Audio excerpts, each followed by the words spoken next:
In 1983, the National Commission on Excellence in Education published A Nation at Risk, which documented the decline of the U.S. school system and predicted the consequential decline of the global competitiveness of its students.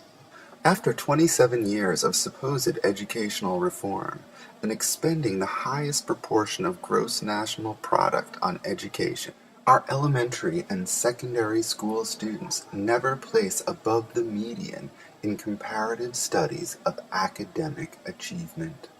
In 2008, the U.S. ranked 17th among comparative nations in high school graduation rate and 14th in college graduation rate. U.S. students recently finished well below average in the international rankings conducted by the Organization for Economic Cooperation and Development.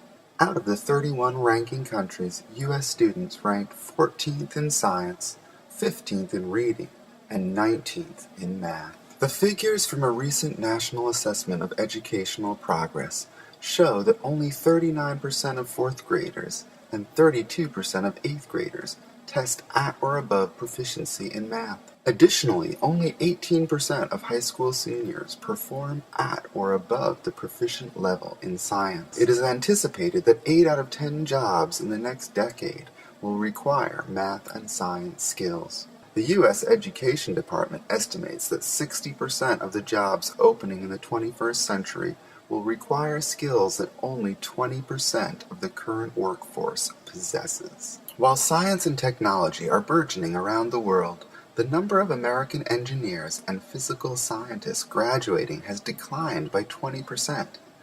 The number of U.S. citizens receiving PhDs in engineering has declined by 34%.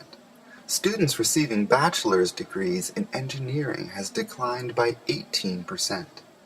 And 2/3 of the students receiving PhDs in engineering in U.S. universities are non-U.S. citizens. 8 engineers can be hired in India for the cost of 1 in the U.S. 5 chemists can be employed in China for the cost of 1 in the U.S. The result is that 1/3 of current U.S. jobs are potentially capable of being exported. In Businessweek's ranking of the world's information technology companies, only one of the top 10 is based in the U.S.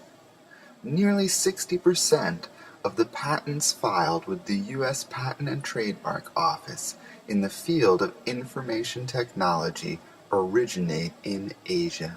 77% of new research and development sites are being built in China or India. 6 years ago, the nation's high technology balance of trade went negative and has not come back. Even as our economy appears to be recovering, the demand for imports is growing faster than our exports. In response to all of these alarming developments, our great state of New Jersey has decided to fire teachers, librarians, and technology facilitators in record numbers. At first this logic eluded me.